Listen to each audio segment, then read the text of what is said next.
Hi friends, today நம்ம ஒரு recipe video தான் பார்க்க போகிறோம். என்னென்னா என்னோடய ஸ்டைலில் வந்து பட்டர் சிக்கன் செய்ய போகிறேன்.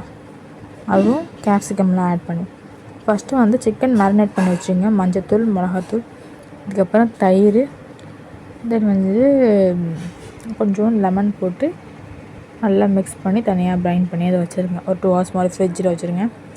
ஒரு பேனில் பட்டர் ஆட் பண்ணிட்டு அதுக்கப்புறம் அந்த மேரினேட் பண்ணி வச்சுருக்கோம்ல அந்த சிக்கன், அதை என்ன பண்ணுறோன்னா ஒரு டவாவில் போட்டு ஃப்ரை பண்ணி எடுக்கணும். அதுக்கு முன்னாடி ஒரு 2 வெங்காயம், அதுக்கப்புறம் ஒரு தக்காளி, உங்கள் குவான்டிட்டி எவ்வளோ தேவைப்படுதோ அதுக்கு தகுந்த மாதிரி எல்லோரும் சட்னிக்கு வதக்குற மாதிரி வதக்கி எடுத்துப்பாங்க. நான் என்ன பண்ணுறேன்னா பாயில் பண்ணி எடுத்துக்கிட்டேன் வாட்டரில். அதில் வந்து காரத்துக்கு தகுந்த மாதிரி காஷ்மீரி சில்லி, அதுக்கப்புறம் வந்து கேஷ்யூ நட்டை ஆட் பண்ணிக்கோங்க. ஒரு 4 to 5 கேஷ்யூ நட்டை ஆட் பண்ணிக்கிட்டு அது நல்லா கொதிச்சோன்னே அது வெந்துடணும். வெந்ததுக்கப்புறம் அதை தனியாக ஸ்ட்ரைன் பண்ணி அதை பேஸ்ட் பண்ணி எடுத்துக்கணும். தண்ணியை கீழே ஊற்றிடாதீங்க, அதையே போட்டு அரைச்சிக்கலாம் நல்லா.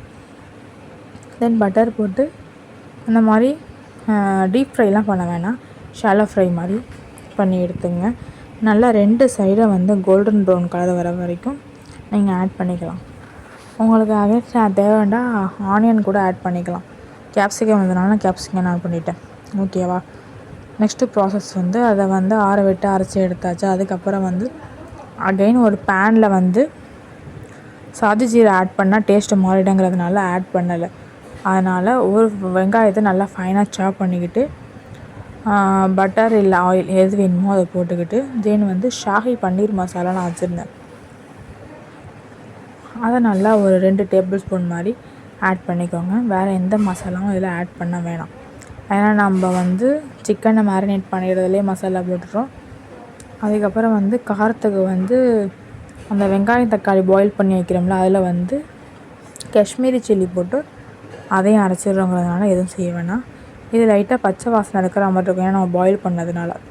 அந்த மிக்ஸி கப்பை நல்லா கழுவி ஒரு 5 minutes இல்லை 8 minutes மாதிரி நல்லா அடுப்பை வந்து லோ ஃப்ளேமில் வச்சு தனியாக கொதிக்க விட்ருங்க. அதுக்கப்புறம் இந்த மாதிரி ஸ்டேஜுக்கு சிக்கன் வந்ததுக்கப்புறமா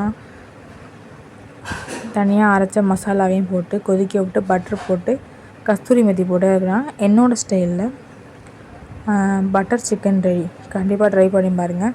நல்லா க்ரீமியாக டேஸ்டியாக இருக்கும். இது நான் சப்பாத்தி, பரோட்டா இதில் வேணாலும் ட்ரை பண்ணலாம். நாங்கள் வந்து அன்றைக்கி சப்பாத்தி தான் போட்டிருந்தோம். ஓகேங்களா?